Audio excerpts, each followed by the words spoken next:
오늘 주신 말씀 가운데 전에 하던 대로 감사하기라는 제목으로 말씀을 나누려고 합니다.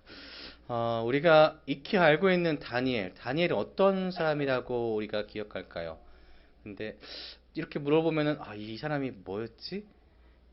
뭐 풀무불이었나? 사자굴이었나? 어린 시절의 그런 생각들이 납니다. 근데 뭐 간단하게 얘기를 하자면은 매우 유능한 사람이었습니다. 정말로 똑똑한 사람이었고요. 그리고 하나님을 매우 잘 섬기는 사람이었습니다. 이 두 가지의 모습은 다니엘의 대표적인 모습입니다. 그래서 다니엘 하면 매우 똑똑한 사람. 그래서 아이들 공부법에 이런 게 있죠. 다니엘 공부법. 다니엘처럼만 하면 공부 잘할 수 있다. 그것처럼 능력이 매우 출중했던 사람이었고, 그리고 이 사람의 특징이 하나 더 있는데 그것은 바로 하나님을 정말로 잘 섬겼던 사람. 어떠한 환경에서든지 하나님을 온전하게 바라볼 수 있었던 사람이 이 다니엘이었습니다. 이 두 가지를 기억하시면서 오늘 말씀을 함께 나눴으면 좋겠습니다. 오늘 본문은 이 다니엘이 페르시아 통치 기간, 그러니까 페르시아가 지금 바벨로니아를 점령한 후 첫 해를 얘기합니다. 그래서 메대 사람 아하수에로의 아들 분봉왕 다리오의 시절, 그때의 이야기입니다. 이 다니엘이란 사람이 얼마나 뛰어났냐면 무려 왕 4명에 거쳐서 그 왕의 사랑을 받았던 사람이 바로 이 다니엘인데, 바벨로니아에서는 느부갓네살 왕, 그러니까 포로로 끌어갔던 왕에 의해서 발탁되고, 또 그 다음에 맨 마지막 벨사살 왕까지 계속해서 이 다니엘은 왕궁에 거하게 됩니다.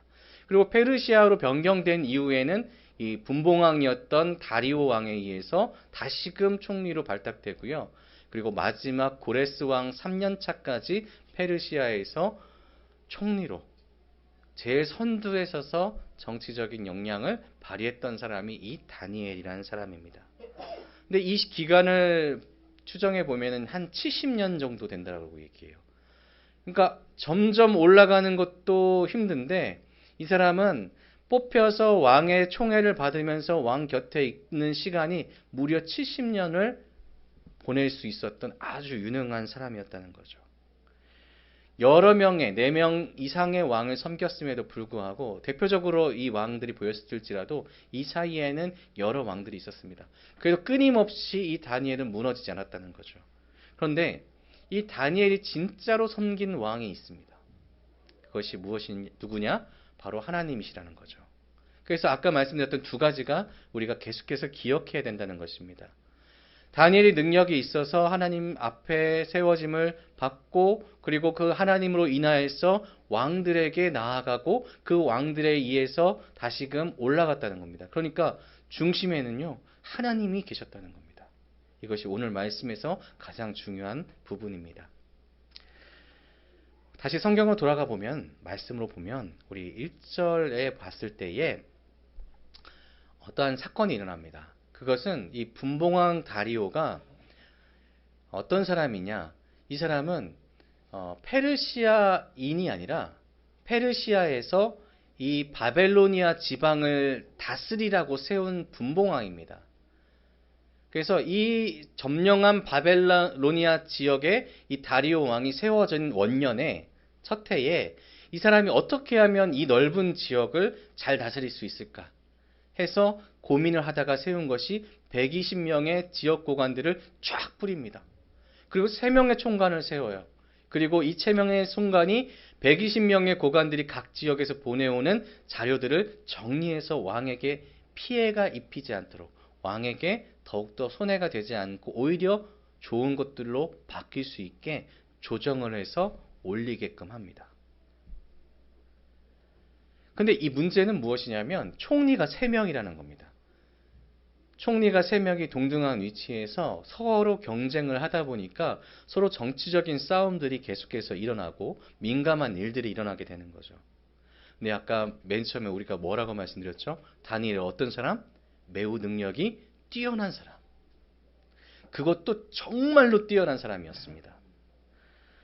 바벨로니아 제국 장치에도 총애를 받았지만 이 페르시아에서 다시금 총애를 받는다는 것은 엄청난 일입니다.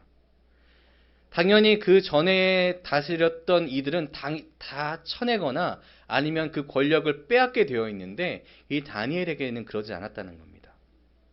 그래서 그의 뛰어남은 오늘 본문 2절과 3절에 드러나게 되는데 제가 읽어드릴게요. 또 그들 위에 총리 셋을 두었으니 다니엘이 그 중에 하나니라. 이는 고관들로 총리에게 자기의 직무를 보고하게 하여 왕에게 손해가 없게 하려 함이었더라. 다니엘은 마음이 민첩하여 총리들과 고관들 위에 뛰어남으로 왕이 그를 세워 전국을 다스리게 하고자 한지라. 아멘. 120명의 고관 위에 3명의 총리, 그 중에 제일 능력이 있었던 총리가 다니엘입니다. 그러니까 이 다니엘이 눈에 띄게 되는 거죠. 분봉왕 입장에서는 이 다니엘이 너무나 좋게 보일 수밖에 없습니다. 생각해보면은 분봉왕이라는 것은 페르시아에서 지정해서 이 지역을 관리하라고 세우는 왕입니다. 그러면 누구한테 잘 보여야 될까요? 잘 관리해서 페르시아 제국의 왕에게, 황제에게 잘 보여야 되겠죠. 그러다 보니까 보기에 이 다니엘이 너무 잘하니까 지금 전국을 다스리게 하려고 하는 겁니다. 그런데 이 다니엘에게 능력이 있다고 했습니다. 그것이 무엇이냐면 마음이 민첩하다라는 것입니다. 이 단어를 히브리어로 보면 여기 있는 내용을 뭐라고 하냐면 루아흐 야띠하 베흐라고 합니다. 근데 이 루아흐가 뭐냐면 영혼 아니면은 성경적으로는 성령을 의미하고요. 야티라는 탁월한, 비범한, 비상한 겁니다. 이걸 우리가 해석하자면은 이것입니다. 성령님이 그와 함께 하셔서 그가 정말로 탁월한 능력을 보이고 있었다. 근데 이것을 누가 봤냐면 분봉왕 다리오가 보기에도 이는 정말로 뭔가 달라. 그가 믿는 신에 의해서 이는 정말로 탁월하게 어떠한 사안에 대해서 지혜를 발휘하고 있어. 이렇게 느끼게 됐다는 겁니다. 하나님께서 다니엘에게 성령을 보내주시고 그리고 그 성령님이 역사하시니까 모든 것이 합력하여서 다니엘에 의해서 선으로 이루어지는 역사가 일어나게 되는 겁니다. 그래서 다리오 왕이 결정한 겁니다. 3명 중에 이 다니엘이 제1의 자리를 차지하게 하자. 그러면은 모든 것이 더 잘 되겠지.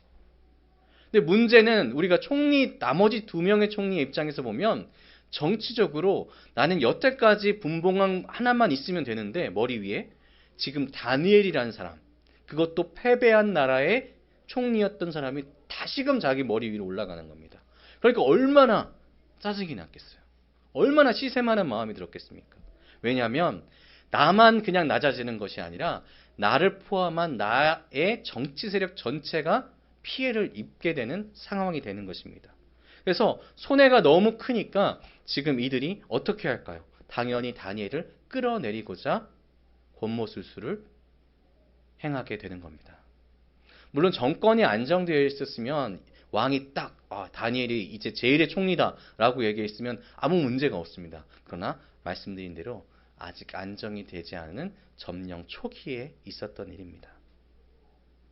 그래서 이 2 총리의 세력들이 어떻게 해서든지 다니엘을 끌어내리려고 작전을 짜봅니다. 여자 문제, 재정 문제 아무것도 없는 거예요. 그래서 유일하게 걸 수 있는 것이 딱 하나 있었습니다. 신앙, 종교적인 것. 그래서 하나의 법률을 제시하죠. 우리가 익히 알고 있는 그 법률입니다. 우리 7절을 함께 읽어보겠습니다. 시작. 나라의 모든 총리와 지사와 총독과 법관과 관원이 의논하고 왕에게 한 법률을 세우며 한 금령을 정하실 것을 구하나이다. 왕이여, 그것은 곧 이제부터 30일 동안에 누구든지 왕 외에 어떤 신에게나 사람에게 무엇을 구하면 사자굴에 던져넣기로 한 것이니이다. 아멘. 이 법률은 사실상 보면은 이런 거 할 수도 있겠지. 아니면 왕에게 이런 거 얘기했을 때 왕이 다니엘을 조금만 생각해 줬다면 거부할 수 있겠지라고 생각하겠지만 분봉왕이라는 자리는 언제든지 바뀔 수가 있습니다. 그렇기 때문에 이 다리오에게 있어서 그 정체성에 있어서 내가 높아지는 것, 내가 안정을 꾀할 수 있는 것, 이거는 굉장히 중요한 겁니다. 그래서 30일간 그 누구라도 나에게 신적으로 대해야 된다는 이 법률 너무나 좋은 겁니다. 왜냐하면 내 위치를 공고하게 만들 수 있는 정말로 탁월한 법률이기 때문이죠. 다니엘을 신경 쓸 것이 아니라 지금 나에게 필요한 법률이기 때문에 정해버리는 겁니다. 그런데 다니엘의 입장에서는 아주 문제가 심각해진 것이죠. 여기서 어떤 신에게나 사람에게 무엇을 구한다라는 것은 그에게 어떠한 것을 기도한다거나 아니면 어떠한 것을 종교적인 행사를 한다는 것을 의미하는 단어입니다. 그러니까 지금 다니엘에게 있어서 매일같이 해오던 기도는 지금 다리오 왕에게 유일하게 해야 되는 어떠한 제사적인 역할을 거부하는, 왕명을 거부하는 그런 일이 되고, 그리고 그 결과는 어떻게 된다고 말씀드렸습니까? 사자굴에 던져지는, 목숨을 잃을 수밖에 없는 그런 상황이 되는 거죠. 지금 이 다니엘의 나이가 어느 정도 됐다고 생각하실까요? 한 70년 정도를 제사국으로 있었습니다. 그런데 이 다니엘이 포로로 끌려갔을 그 때가 한 13세 정도 됩니다. 그리고 또 3년의 교육을 받았죠. 그리고 그 전에는 강가에서 노역을 했습니다. 그러니까 지금 적어도 80세 중반까지는 올라가 있는 겁니다. 80세 중반에 총리가 그 자리에서 억지로 끄집어 내려져서 사자굴에 집어넣어진다는 것. 그 노년의 치욕이죠. 명예스럽지 않은 것입니다. 더 중요한 것은 자신의 목숨을 잃을 수밖에 없는 법률이 지금 선포된 것입니다. 그렇다면 세상의 기준으로 봤을 때에 다니엘이 할 수 있는 최상의 방법은 무엇이냐면 이 법률을 이용하는 겁니다. 이대로 하는 거죠. 그리고 일을 가는 겁니다. 그래 총리 니네 둘 내가 반드시 복수할 거야. 마치 점 찍고 나온 것처럼 딱 나는 다른 사람이야. 이제 난 이전과 달라. 난 복수의 화신이야. 해서 그 정치적인 모든 것들을 처리하면 되는 것이 지금 세상적인 방법이 될 수 있죠. 왜냐? 지금 총리 다니엘은 제일 높은 위치까지 올라간 상태입니다.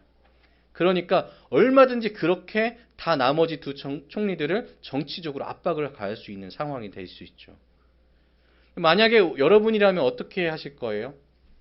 여러분이라면 1번 그냥 법률대로 따라 한 다음에 반격한다. 2번 신경 쓰지 않는다. 나는 전에 하던 대로 하나님께 구하겠다. 쉽지가 않죠. 누구에게나 말을 해도 이거는 쉽지 않은 이야기입니다. 명예적으로도 그렇고 생명적으로도 그렇고 권위적으로도 아무튼 내 모든 인척관계가 다 무너져가는 그런 상황이 됐을 때에 나는 과연 어떻게 할까? 우리 성도님들의 선택은 과연? 그렇다면 다니엘의 선택은 무엇일까요? 다니엘의 선택. 전에 하던 대로입니다. 오늘 본문 10절을 잠깐 보시면 여기 있는 내용보다 뭐라고 표현되어 있냐면은 이 히브리어 성경으로 보면은 조금 표현이 다릅니다.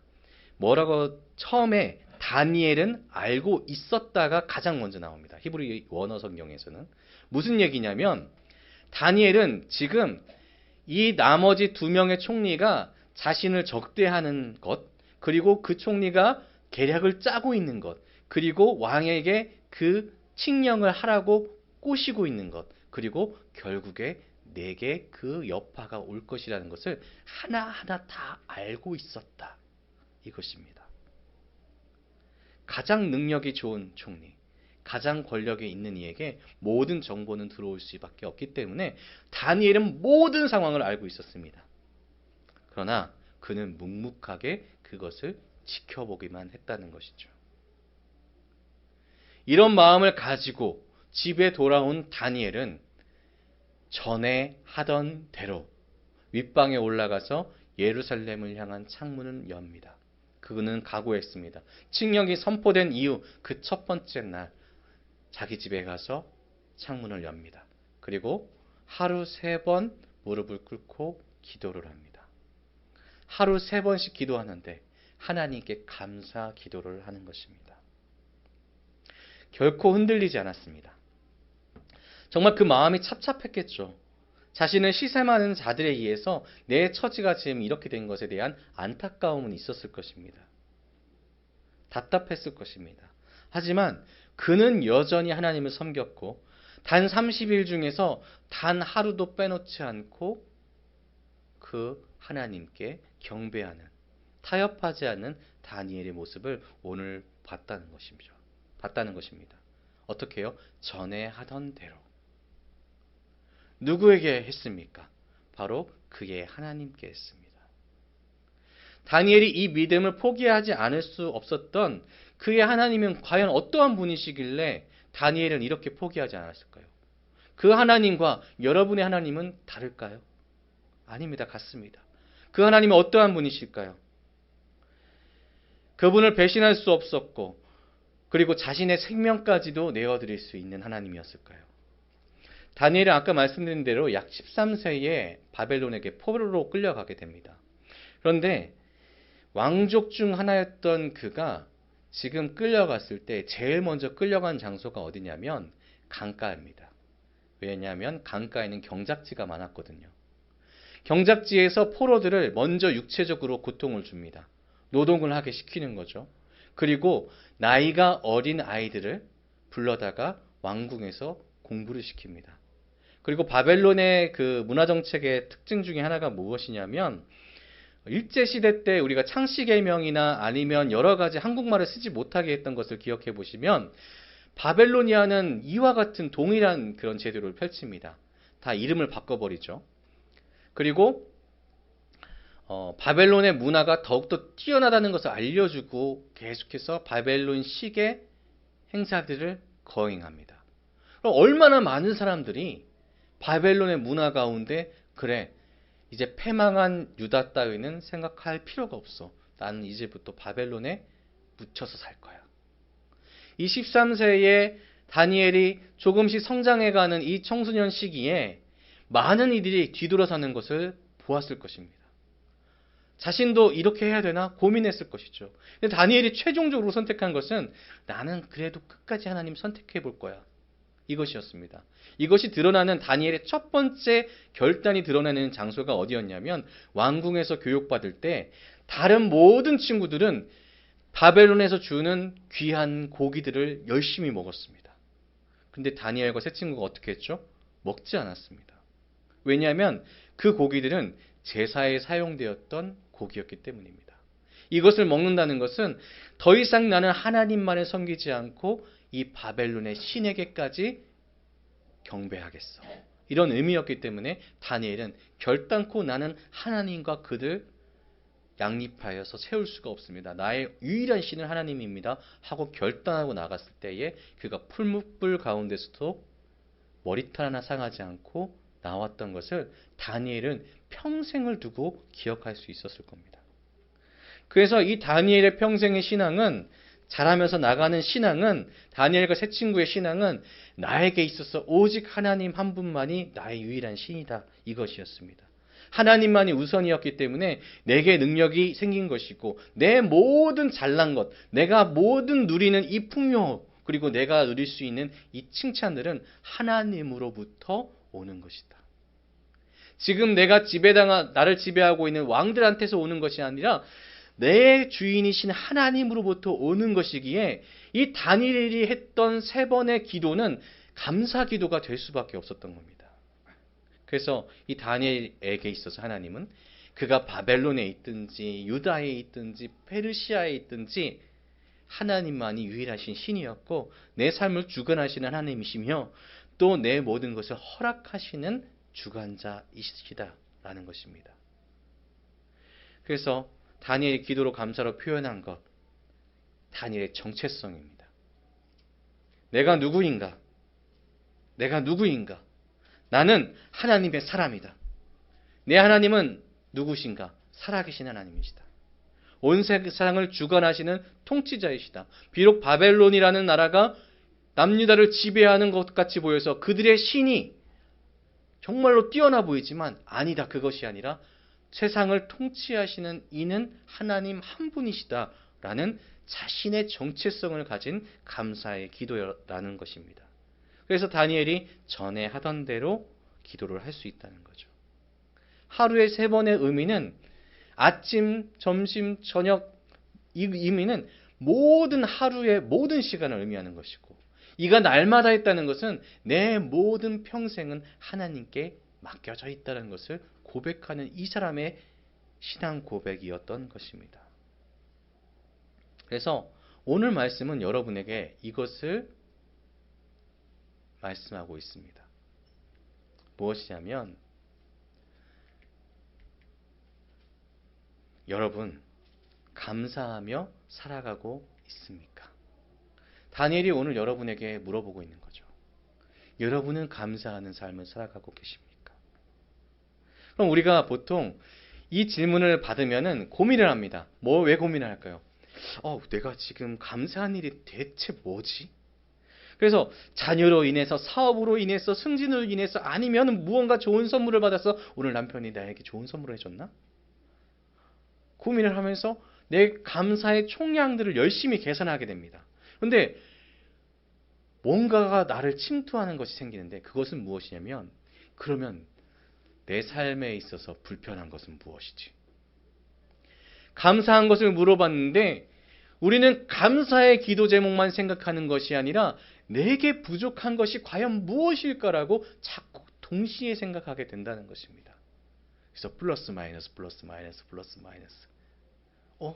그럼 별로 없는 것 같은데. 그렇다면 이제 다니엘이 다시 한번 여러분에게 물어보는 것입니다. 여러분, 하나님으로 인하여서 감사하며 살아가고 계십니까? 이 질문에는 명확해지는 것이, 우리의 정체성 가운데 보여지는 것이 있습니다. 이 질문에 우리에게 감사의 이유가 될까요? 라고 물어본다면 전적으로 그렇습니다 라고 말할 수밖에 없다는 것입니다. 우리에게 하나님으로 인하여 감사하며 살아가고 계십니까? 라고 했을 때에 우리가 하나님으로 인하여 감사합니다라고 얘기한다면 우리도 전에 하던 대로 감사하며 살아가고 있다는 것을 의미한다는 것입니다. 다니엘은 내가 살든지 죽든지 오로지 하나님께 감사하는 삶을 살겠다고 할 수 있었습니다. 그 이유는 하나님을 아는 것만으로도 그에게 믿음이 생겼고, 그리고 그가 경험했던 불 속에서든지, 아니면 그가 경험했던 환상이라든지, 아니면 그에게 부어주셨던 하나님의 지혜로 인해서 날마다 그 마음 가운데 하나님께서 심어주신 복음이 자라나고 자라나서 그의 평생에 하나님을 직접적으로 느꼈기에, 그 은혜를 체험했기에 그는 감사하지 않을 수가 없었습니다. 그가 정말로 총리가 돼서 감사한 것이 아니라, 그가 정말로 뭔가 부유해져서 감사한 것이 아니라, 그는 하나님이 나와 함께 하시고 나를 이끌어 주시는구나, 그리고 결국에 나를 구원의 길로 인도하실 것이다라는 확신을 갖게 됨으로 감사할 수 있었다는 것입니다. 그럼 우리는 어떨까요? 그 하나님과 우리 하나님 다를까요? 아닙니다. 같습니다. 우리는 하나님의 은혜로 하나님께서 살아계신 것을 알게 되었습니다. 아멘이신가요? 아멘. 그분의 살아계심과 그분이 주관하시고 계신 것을 믿게 되었습니다. 거기에 우리는 다니엘의 때보다 더욱더 확실한 증거를 얻으셨죠. 예수 그리스도. 예수님께서 여러분을 위하여서 죽으셨습니다. 그리고 살아나셨습니다. 그리고 올라가셨습니다. 확실하게 여러분에게 이 땅에서 우리가 믿을 수 있도록 인도해 주셨다는 것입니다. 하나님의 특별하신 사랑과 은혜를 맛본 우리입니다. 다니엘과 비교해봐도 충분히 감사할 것이 넘쳐나는 것이 우리라는 것이죠. 감사 위에 감사가 넘치시기를 주님의 이름으로 축복합니다. 그러니까 우리도 할 수 있는 겁니다. 언제 어디서나 무슨 일이 생기더라도 전에 하던 대로 우리도 감사할 수 있습니다. 누구에게요? 하나님께 감사할 수 있습니다. 사랑하는 성도 여러분, 성경은 모든 일에 대해서 어떤 상황에서도 하나님께 감사하는 것이 우리 하나님의 뜻이다라고 말씀하고 있습니다. 그래서 이러한 의미에서는 그리스도인에게 감사는 정말로 필요한 확실한 덕목이죠. 신앙의 핵심적인 요소입니다. 만일 우리가 감사가 없어진다면 그것은 우리가 그만큼 하나님과 멀어진 것이고 우리가 그만큼 실수하고 있다라고 할 수밖에 없는 것입니다. 로마서 1장 21절에는 이렇게 말씀합니다. 하나님을 알되 하나님을 영화롭게도 하지 아니하며 감사하지도 아니하고 오히려 그 생각이 허망하여지며 미련한 마음이 어두워졌나니 아멘.